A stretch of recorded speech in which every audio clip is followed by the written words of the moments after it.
하나님 말씀 요한복음 16장 23절입니다. 다 같이 한 목소리로 찾아서 받들겠습니다. 요한복음 16장 23절 시작. 그날에는 너희가 아무것도 내게 묻지 아니하리라. 내가 진실로 진실로 너희에게 이르노니 너희가 무엇이든지 아버지께 구하는 것을 내 이름으로 주시리라. 아멘. 우리 힘들고 어렵지만 그리고 이런 어려운 때를 지나고 있지만 기도하십시다. 기도는 하나님께서 우리에게 주신 특권 중에 특권인 줄로 믿습니다. 말로 할 수 없는 큰 자산인 줄로 믿습니다. 만약에 우리가 믿노라 하면서도 계속 영적으로 힘들어하고 또 이런저런 일로 낙심하고 또 주저앉아 있다면 마치 무엇 같으냐면 어떤 사람이 은행에 자기 그 계좌에 수억 원을 가지고 있어요. 그런데 마치 돈이 한 푼도 없는 사람인 것처럼 그렇게 먹을 것이 없어 단돈 몇 푼도 없어서 뭐 사 먹을 돈이 없는 것처럼 그렇게 쫄쫄 굶고 영양실조로 죽어가는 것과 똑같다 할 수 있어요. 우주와 만물 지으신 우리 만군의 주 여호와 하나님이 우리 하늘 아버지신 줄로 믿습니다. 그분께서 우리가 기도할 때 응답해 주시겠다고 약속이 돼 있어요. 이것보다 더 큰 그런 자산이 어디 있습니까? 우리가 없는 것이 무엇입니까? 건강이 없나요? 돈이 없나요? 혹은 어떤 능력이 없나요? 혹시 싱글이신 분은 남편이 없나요? 아내가 없나요? 혹은 신분이 안 되는가요?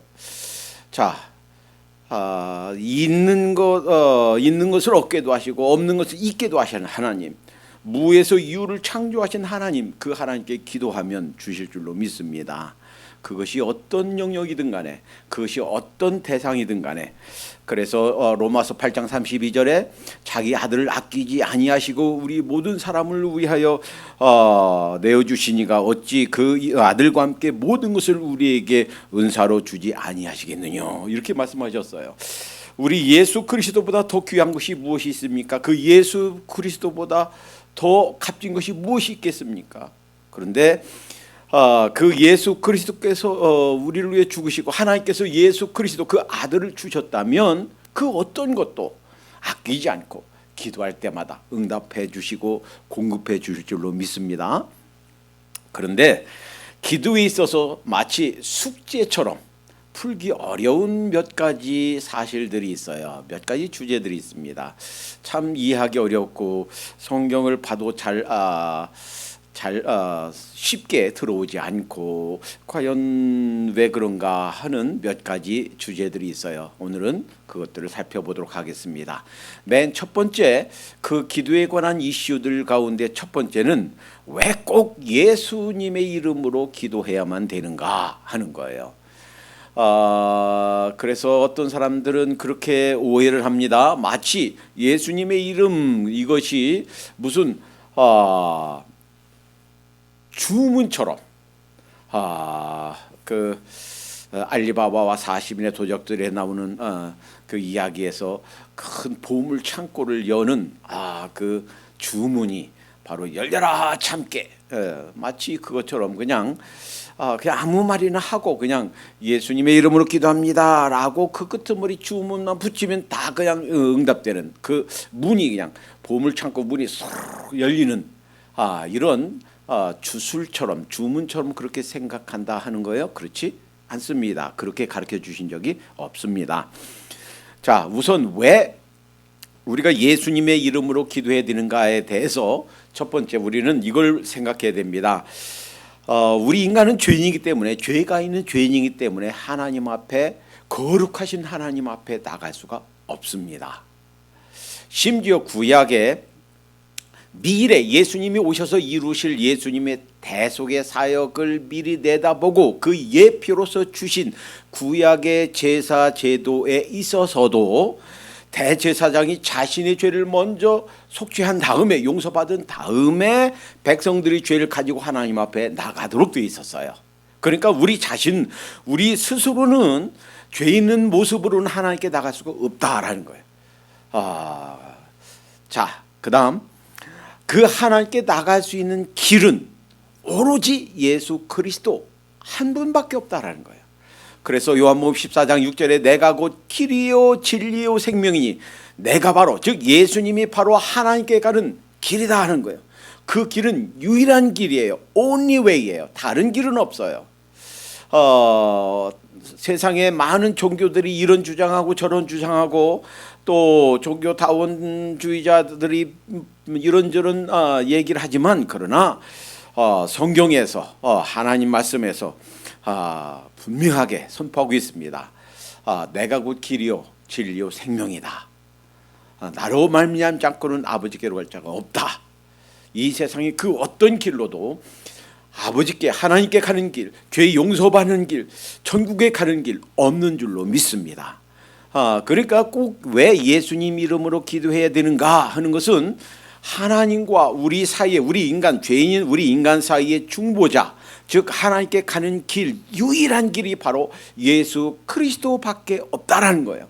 우리가 예수님 이름으로 기도합니다라고 말할 때는 하나님께서 세우신 방법, 하나님께 나가는 길, 죄 용서 받는 그 길, 그 예수님을 의지합니다. 그 예수님을 의지해서 나갑니다라고 하는 고백이에요.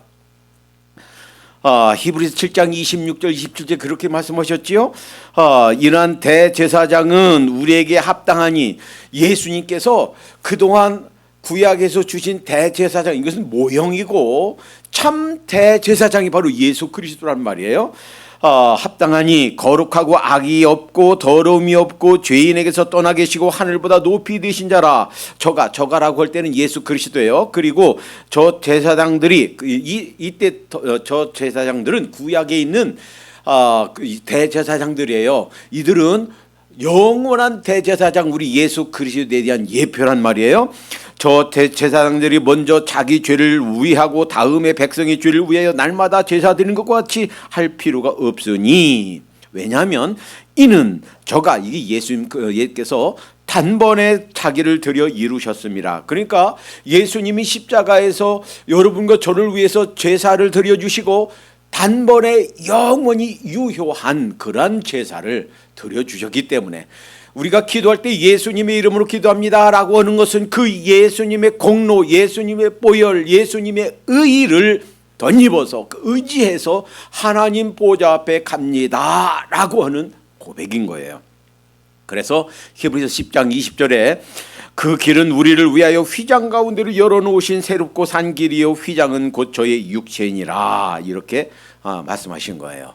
예수 그리스도의 이름에 권세와 능력이 있는 줄로 믿습니다. 예수 그리스도의 이름으로 말미암아 그 예수님의 이름 의지하여 우리가 구원받고 하나님의 새 백성이 되는 줄로 믿습니다.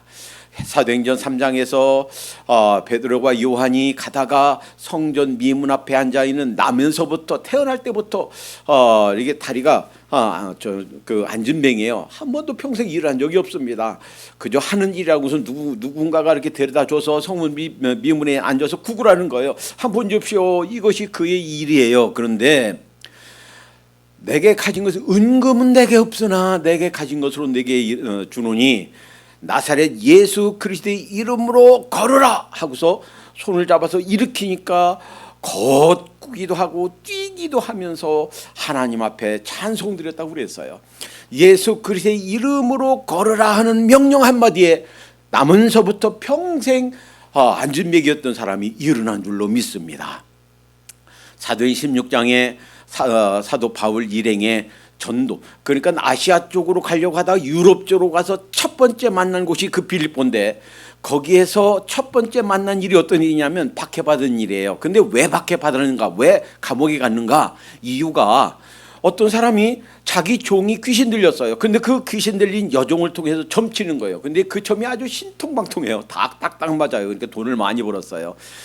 근데 이들 때문에 복음 전하기 어려웠어요. 자꾸 방해받아요. 그러니까 그 여종의 귀신을 쫓아냈어요. 그때 쫓아낼 때 예수 그리스도의 이름을 명하노니 귀신아 나가라 하니까 그 한마디로 귀신이 나갔어요.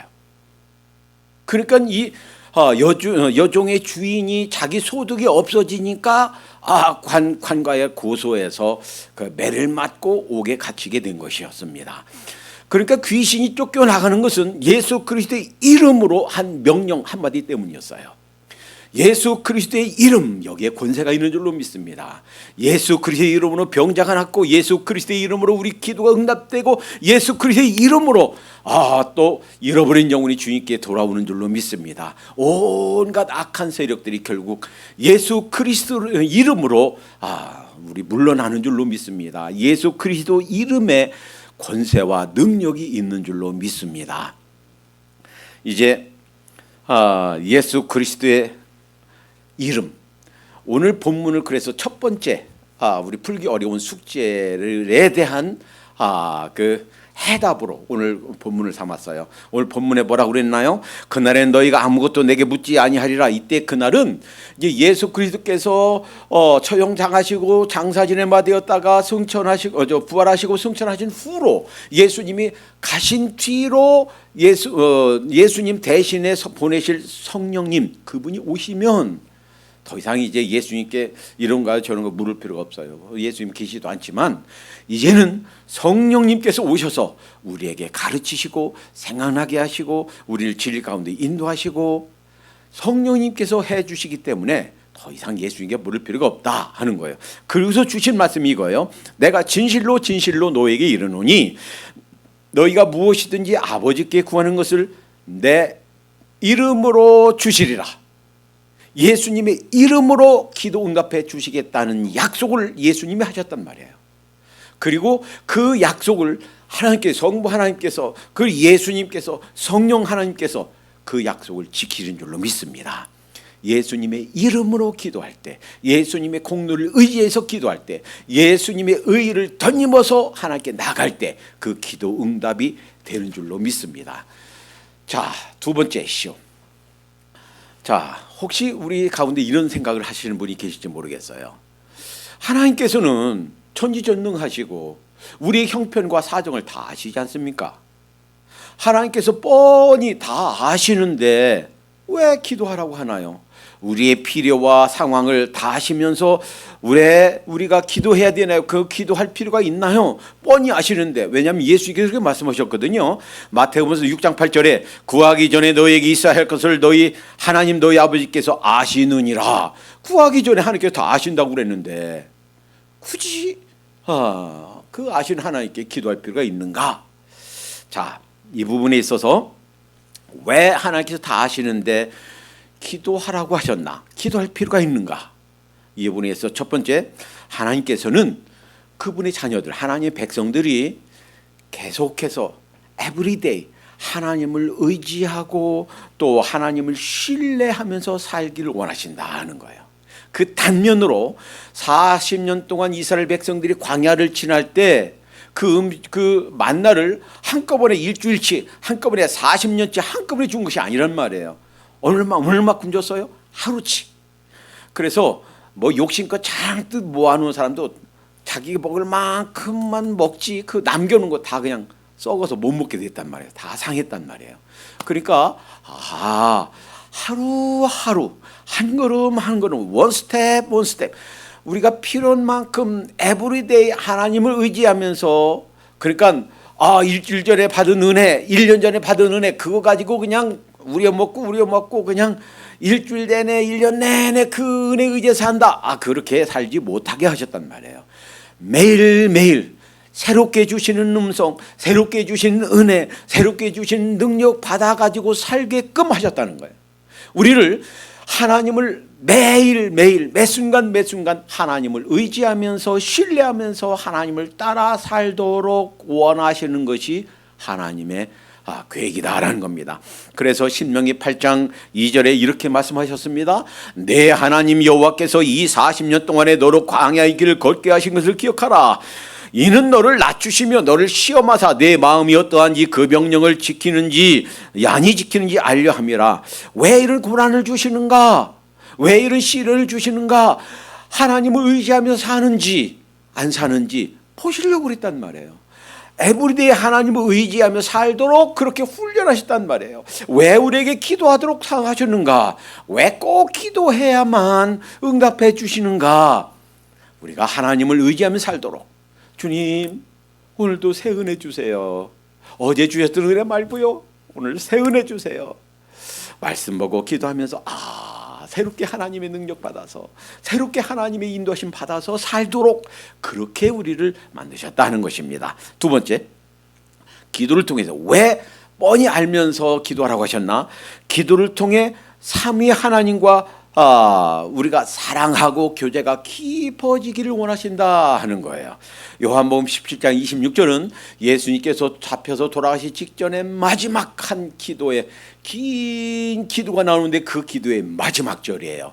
요한복음 17장 26절에 뭐라고 하셨나요? 내가 아버지의 이름을 저에게 알게 하였고 또 알게 하리니 이는 나를 사랑하신 사랑이, 그러니까 성부 하나님의 사랑, 성자 하나님을 향한 사랑, 그 사랑이 저희 안에 있고 우리 안에 있고 나도 저희 안에 있게 함이니다. 그러니까 그 기도 내용이 그거예요.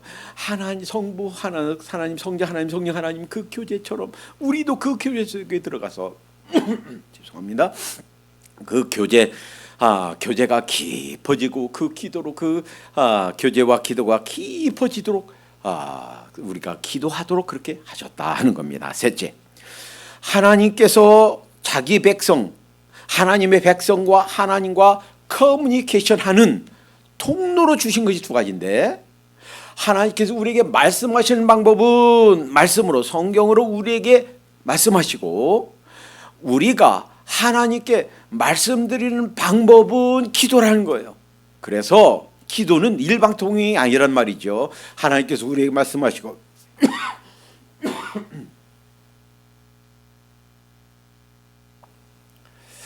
김진홍 목사님이 설교하시면서 기침하시다가 코로나 기침이 아니고요, 목이 건조해서는 기침이에요 하고서 물 마시던데,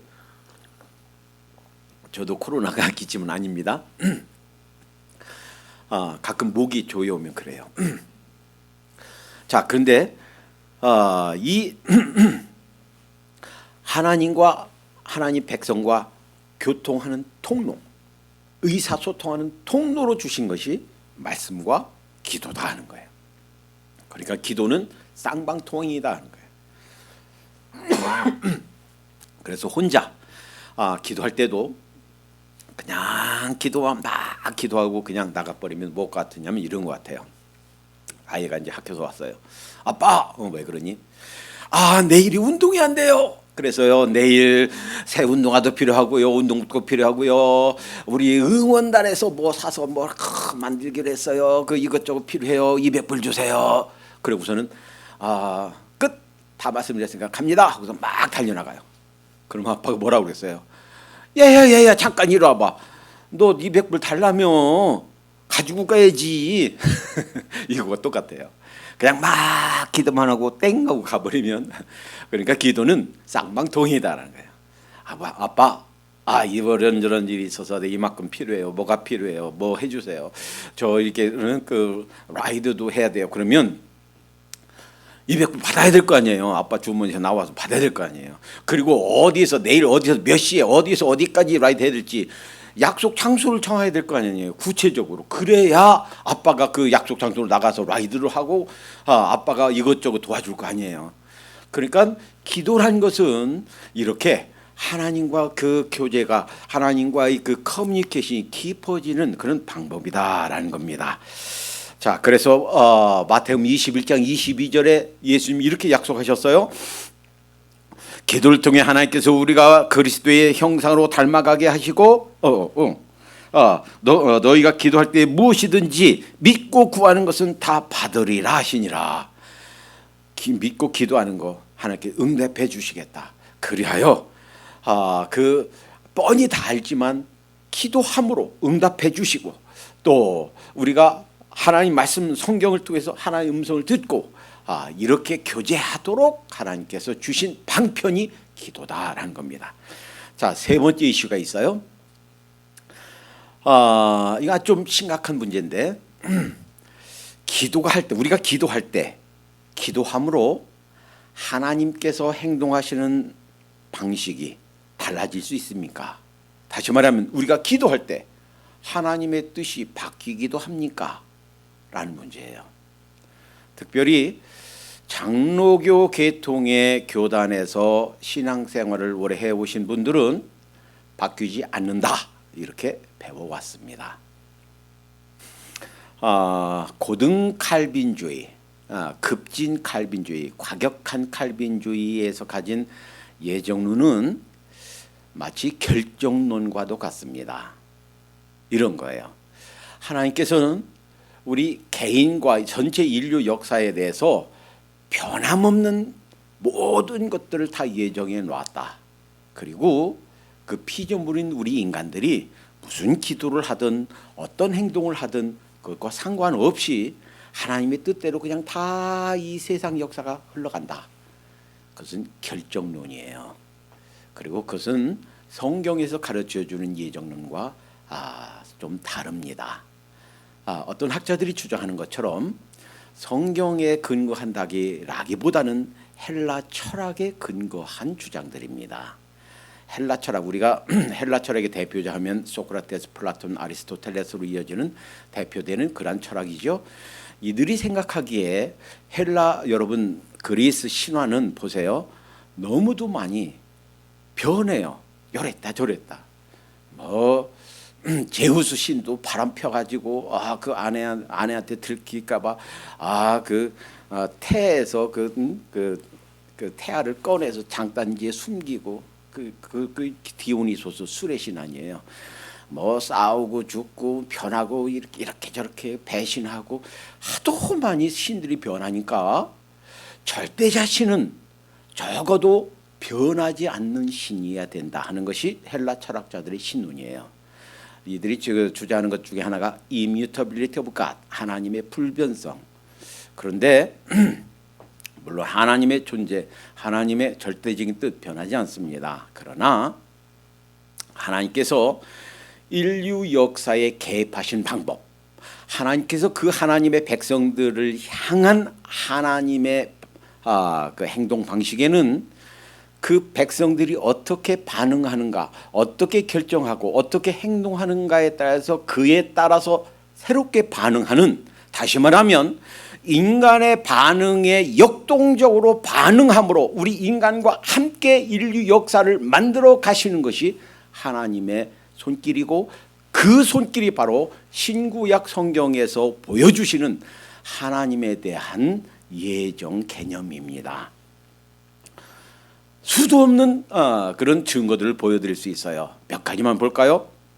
야고보서 4장 2절에 너희가 얻지 못하면 구하지 아니하며 그랬습니다. 우리에게 없는 것, 우리가 이렇게 어려운 것, 우리가 이렇게 힘들어하는 것, 우리가 없는 것은 기도하지 않았기 때문이라는 거예요. 그러니까 기도하면 주실 거라는 말이에요. 우리가 없는 것, 우리가 소원하는 것, 그냥 소원만 하고 있으면 그냥 아무것도 없는 상태이지만 기도하면 주시겠다는 거예요. 특히 이제 이런 그 미국에서 이제 유학생 중에 인터넷 과목만 듣는 학생들은 이제 돌아가라, 내쫓는다, 뭐 이런 발표가 났어요. 그래서는 심지어 저 하버드 때라든지 그다음에 여기 에모리대에서도 그 총장이 막 그 항소하고 어필하고 그랬는데 규칙이 어떻게 될지 모르겠어요. 더군다나 좀 미국에는 신분이 없어서 그냥 어려움 당하시는 분들 많이 계시죠. 그 신분도 기도하시기 바랍니다. 길이 없지만 없는 것을 있는 것처럼 부르신 하나님께서 길을 만들어 주실 줄로 믿습니다. 출애굽기 32장 9절에서 10절까지면 9절에 모세가 이렇게 하나님께 기도합니다. 모세가 하나님께 구하여 가로되 주의 맹렬한 노를 그치시고 뜻을 돌이키사 주의 백성에게 이 화를 내리지 마옵소서. 하나님께서 이 백성 진멸하겠다라고 말씀하시니까 기도합니다. 하나님 그러지 마세요. 자, 그런데 이 모세의 기도를 들으시고 응답이 출애굽기 32장 14절 하나님의 응답이 이거예요. 여호와께서 뜻을 돌이키사 말씀하신 화를 그 백성에게 내리지 아니하신지라. 하나님께서 말씀하신 대로 내리지 않고 뜻을 돌이켰단 말이에요. 그러니까 하나님의 뜻을 바꾸기도 하셨단 말이에요. 이것이 성경에서 보여주신 그 하나님께서 뜻을 돌이키신 모습이에요. 역대하 7장 13절 14절에 보면 지난번에 한번 말씀드렸어요. 솔로몬이 성전을 하나님께 봉헌한 뒤로, 하나님께 기도한 뒤로 솔로몬에게 주신 약속, 성전 봉헌을 받으시고서 주신 약속이 이거란 말이에요. 혹 내가 하늘을 닫고 비를 내리지 아니하거나, 때로는 그 가뭄이 들어서 하늘이 닫힌 것, 이것은 하나님이 주신, 늘 그런 건 아니지만 하나님이 닫으실 수가 있단 말이에요. 때로는 하나님이 여실 수가 있단 말이에요. 시진핑이 잘못하는 것이 그것입니다. 우한에 있는 교회들을 다 때려 부쉈어요. 교회 불 지르고요. 그래서 십자가 종탁 다 내리고요. 불도저로 교회를 다 밀어버리고요. 교회 다 폐쇄하게 됐어요. 그리고 나서 생긴 것이 우한 바이러스 감염으로 전 세계가 어려움 당하고 있습니다. 그러고 나서 마치 하늘이 구멍난 것처럼 비가 쏟아졌어요. 크고 작은 1600개 댐들이 붕괴 위험이 있답니다. 이 붕괴되면 연쇄 붕괴되어서 그 큰 세계에서 최고 큰 샨샤 댐도 붕괴 위험에 있답니다. 그뿐만이 아닙니다. 메뚜기 떼가 그것도 저 아프리카에서 온 것이 아니라는 거예요. 그 중국의 토종 메뚜기 떼가 너무 많아서 이제 이 장마 비 그치고 나면 메뚜기 떼가 그 작물들을 다 먹을 판이라는 거예요. 지진이 일어나서 산사태가 일어나서 수많은 사람들이 실종되고 죽고 하고 있습니다. 물론 늘 그런 건 아니지만 하나님께서 하늘을 닫으실 수도 있고 여실 수도 있단 말이에요. 그래서 혹 내가 하늘을 닫고 비를 내리지 아니하거나, 혹 메뚜기 떼로 토산을 먹게 하거나, 혹 연병으로, 그 유행병이에요. 지금처럼 이 코로나처럼 내 백성 가운데 유행하게 할 때에 14절, 내 이름을 일컫는 내 백성이 그 악한 길에서 스스로 겸비하고 기도하여 내 얼굴을 구하면, 하나님 잘못했어요, 우리들이 잘못입니다 라고 기도해서 내 얼굴 구하면 내가 하늘에서 듣고 그 죄를 사하고 그 땅을 고칠지라. 그냥 진노를 내리려고 했다가도 하나님께서 그 땅을 고쳐주시겠다, 하나님의 뜻을 돌이키시겠다. 이것이 하나님의 약속이에요. 솔로몬에게만 주신 약속인가요? 왜 하필 거기 기록했나요? 그 후손인 우리에게도 동일하게 적용되는 하나님의 약속인 줄로 믿습니다. 요나서 3장 10절은 요나의 스토리예요. 그 니느웨 스토리예요. 그러나 사실은 하나님께서 우리 인간들을 어떻게 대하시는가 하는 하나님의 스토리입니다. 3장 10절에 하나님이 그들의 행한 것 곧 그 악한 길에서 돌이켜 떠난 것을 감찰하시고 그 뜻을 돌이키사, 하나님의 뜻을 돌이키사 그 니느웨가 멸망할 것이다 라고 선언한 그 하나님의 선언을, 뜻을 바꾸셨단 말이에요. 돌이키사 그들에게 내리리라 말씀하신 재앙을 내리지 아니하시니라. 기도가, 우리의 기도가 하나님의 행동을 바뀌기도 하신다 하는 거예요. 그러니까 결국 인간 역사에 하나님의 개입하시는 양상이 무엇로? 우리의 기도로 달라질 수 있다 하는 거예요. 이것을 안다면 기도하지 않을 수가 없습니다. 하나님 앞에 겸비하고 또 그 하나님 앞에 나아가도록 하십시다. 네 번째,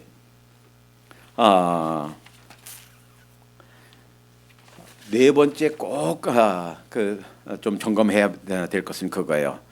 방언 기도가 그쳤는가?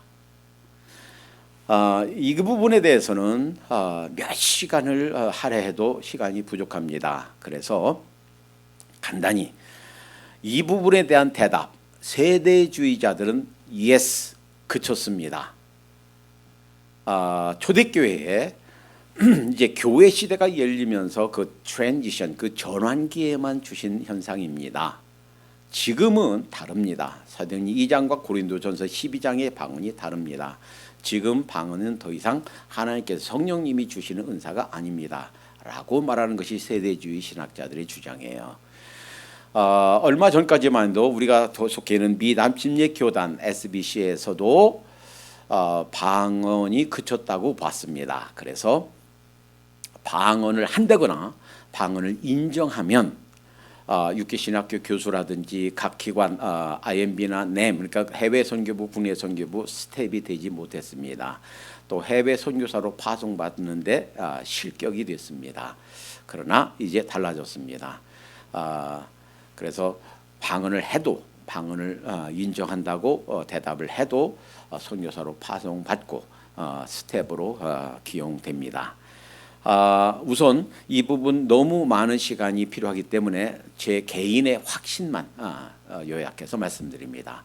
우선 제 개인 저희 확신, 저는 성령님께서 지금도 주시는 은사 중에 하나일 수가 있다라고 생각합니다. 그러나 대단히 조심하고 분별력 있게 덕을 세우도록 사용해야 되겠다라는 것입니다. 이방 종교에서도 그 힌두교나 불교에서도 그리고 무당들도 방언을 한다 하는 거예요. 그리고 귀신들도 방언을 하게 한다 하는 거예요. 그래서 대단히 주의해야 되겠다. 또 하나는 지나친 방언 우월주의는 경계해야 되겠다. 흔히 방언은 그 하늘의 언어예요. 천상의 언어예요. 그래서 방언으로 기도하면 영의 기도고 일반 입으로 그냥 말로 기도하는 것은 혼의 기도 혹은 육의 기도예요. 노웨이 그렇지 않습니다. 이렇게 방언 우월주의는 우리가 경계해야 되겠다라는 거예요. 그리고 우리가 기도할 때 방언으로 해도 좋습니다. 그러나 분명한 의미를 담은 말로 기도해도 좋습니다. 여기까지만 하겠습니다. 다음 이슈. 오늘 아침에 신문 보니까 천주교 서울대교구 염수정 추기경이 자살한 박원순 전 시장의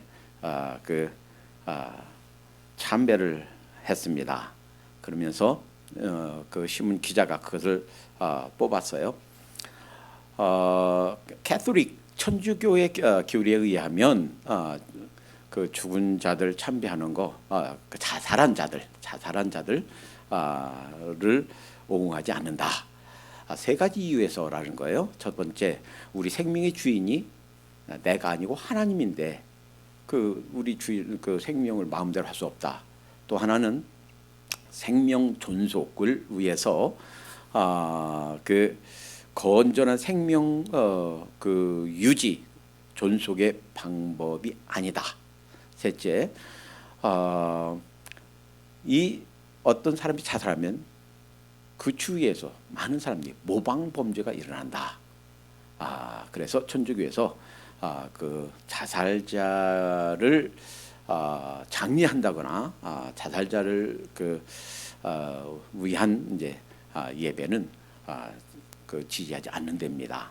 그런데 문제는 그 다음의 문제예요. 그런데 캐톨릭에서 죽은 자를 위한 기도가 필요하다. 죽은 자에게 하나님께서 또 다른 구원의 방식, 우리가 알지 못하는 또 다른 구원의 방식을 제시하신다 하는 것이 캐톨릭 교리에 있대요. 신문에 났어요. 그러면 죽은 자를 위한 기도가 효력이 있나 하는 거예요. 그래서 이 부분 분명히 해드립니다. 죽은 자에게 후손들이 그를 위해서 기도하고 그를 위해서 봉헌하고 헌금을 많이 드리고 하는 것이 죽은 자가 지옥 저 변방에 있다가 조금 더 나은 곳으로 천국으로 가는 길이 있는가? 노웨이. 전혀 성경에 근거가 없는 비성경적인 가르침입니다. 전혀 근거가 없습니다. 그 예로 누가복음 16장에서 부자와 나사로 말씀을 하시면서 그 부자가 너무 힘들어서 나사로의 손끝에 물 한 방울만 묻혀서 제 혀를 서늘하게 해주세요 라고 하는 간청도 거절하면서 뭐라고 그러냐면, 너와 나 사이에는 큰 구렁이 끼어 있어 내가 거기서 올 수도 없고 거기서 여기로 올 수도 없다. 내가 갈 수도 없고 올 수도 없다. 오갈 수가 없다. 다시 말하면 일단 이 세상을 떠나면 구원받을 길이 없다는 거예요. 일단 구원받을 수 있는 길은 영영 없어진다는 거예요. 일단 죽고 나면 죽은 자의 영혼을 위한 어떤 기도도 효력이 없습니다. 단지 그 죽은 자의 가족을 위해서 기도하고 그들을 위로하는 것뿐이지 일단 이 세상을 떠난 자들을 위한 기도는 아무 소용이 없다는 사실을 기억해야 되겠습니다. 자, 그러면 이제 기도에 대해서 무엇이 기도에서 정말 중요한가? 가장 중요한 것이 무엇인가? 오래 기도한다. 물론 그런 사람이 있어요. 이번에 그 설교 준비하기 위해서 책 중에 하나님의 보좌를 움직이는 기도, 거기에 부제가 써 있는데, 평신도로서 하루에 7시간씩 기도하는 사람이 있다면 믿으시겠습니까? 평신도인데 어느 집사님이 모 집사님이 이제 자기가 직접 자기 얘기를 쓴 거예요. 그러면서 자기가 하루 7시간, 지금 이제 8시간 한대요. 하루에 7시간, 8시간이면 근로기준법에 의한 하루 정규 노동시간 아니에요. 하루 그 시간을 기도하면서 보낸대요. 근데 이제 문제, 제가 실망한 그거예요. 그 참 좋은데 뭐 할 수만 있으면 오래 기도하는 건 좋습니다. 다 10분 하는 것보다 1시간, 1시간 하는 것보다 3시간 더 기도하는 건 좋은데, 문제는 형편만 된다면 기도하면 좋은데 단지 오래 기도하는 것이 대수인가? 오래 기도하는 거 형편만 되면 좋지만 그것이 문제가 아니란 말이에요. 거기다 목숨 걸 필요 없단 말이에요. 문제는 그 기도, 그 오랫동안 7시간 기도한 중에 뭐를 기도했는가 관심이 보는데 nothing. 없어요. 그렇다면 그것이 무슨 의미가 있나? 정말 중요한 것은 이것입니다. 동서로 기도해도 좋고, 그냥 조용 기도해도 좋고, 부르짖는 기도도 좋고, 묵상하면서 하는 기도도 좋고, 오랜 기도도 좋고, 그냥 길 가면서 하는 기도도 좋고, 좋지만 중요한 것은 무엇을 위해서 기도하는가 하는 거예요. 그 기도 내용이 무엇인가? 무엇을 위해서 기도하는가? 그러니까 이제 기도에 대해서 총정리하면서 두 가지를 기억하십시다. 기도는 일방통행이 아니고 쌍방통행이다. 내 말만 하지 말고 하나님의 말씀을 들으면서 기도하자 하는 거예요. 그래서 새벽 기도가 없고 혼자 큐티할 때는 기도만 하지 말고 기도 중에 주시는 하나님의 음성은 무엇인가 꼭 성경 말씀을 읽어서 큐티와 함께 하자 하는 거예요. 그 다음에 두 번째는 무엇을 기도하는가, 기도의 내용이 중요하다. 기도의 지경을 넓혀가자 하는 거예요. 그저 기도했다면 내 건강 또는 내 자녀들, 내 사업체, 그냥 내 교회 이것만 기도하지 말고 눈을 들어서 내가 속한 지역사회도 위해서 기도하고, 내가 속한 이 나라와 민족을 위해서 기도하고, 두고 조국을 위해서 기도하고, 저 다른 대륙에 있는 우리 선교사들, 선교사님들 그 가족들도 위해서 기도하고, 신학교를 위해서도 기도하자고요. 자, 여러분, 다니엘이 위대한 점이 그거예요. 다니엘은요 정치가였어요. 이방 나라의 정치가였어요. 그 주업이, 본업이 정치가예요. 그런데 다니엘서 9장 19절 20절에 보니까 이렇게 기도합니다. 주여 들으소서, 주여 용서하소서, 주여 귀를 기울이시고 행하소서. 지체하지 마옵소서. 나의 하나님이여, 주 자신을 위하여 하시옵소서. 이는 주 자신을 위하여 하시옵소서. 이는 주의 성과 주의 백성이 주의 이름으로 일컫는 바 됩니다. 내가 이렇게 말하며 기도하며 내 죄와 민 내 백성 이스라엘의 죄를 자복하고 내 하나님의 거룩한 산을 위하여 내 하나님 여호와 앞에 간구할 때에 누구를 위해서 기도했어요? 사실 그는 어렸을 때 이방 나라로 끌려가서 종이 돼서 그때부터 이제 왕궁에서 정치가의 길을 밟았어요. 사실 자기 조국에 있는 것은 어렸을 때뿐이에요. 그런데 그가 기도하는 기도 내용을 보니까 자기 죄를 자백하고, 하나님 잘못했어요. 하나님, 우리 백성, 우리나라 사람들이 지은 죄를 용서해 주세요라고 하는 그 기도예요. 여러분, 이제부터 우리 기도의 지경을 넓히십시다. 하나님, 미국 사람뿐만 아니라 우리 대한민국에 있는 조국에 있는 우리 백성들이 지은 죄를 용서해 주시옵소서. 하나님을 제대로 알지 못하고 아직도 죄로 달려가는, 그래서 이 죄를 범하는 것을 법으로 세워서 만약에 죄를 지으면 괜찮고 죄를 안 지으면 감옥에 가는 그런 법을 만들려고 하는 그런 나라, 잘못된 나라, 그냥 죄 범하는 것을, 죄를 조장하는 것을 그 법제화하려고 하는 그 나라, 주님 용서해 주세요. 나라와 민족의 죄를 위해서 자복하면서 기도하도록 하십시다. 기도에 있어서 가장 중요한 것은 우선 이제 그냥 기도에 대해서 생각만이 아니라 무릎 꿇고 기도하는 거예요. 단지 내 일생 남은 평생에 평안하게 사는 것만 위해서 기도한다면 곤충과 같아요. 벌레와 같아요. 이제는 남은 생애 동안 우리에게 주신 사명, 바른 일꾼들을 길러서 저들을 복음의 황무지로, 복음이 잘못된 왜곡된 그런 각 대륙으로 파송하는 일, 우리에게 맡겨주신 일이에요. 기도하십시다. 기도합니다. 하나님 감사합니다. 하나님, 지금까지 기도하지 아니하였으나 내 이름으로 주시겠다 약속하신 그 주님의 약속 따라서 이제 기도하게 해 주시옵소서.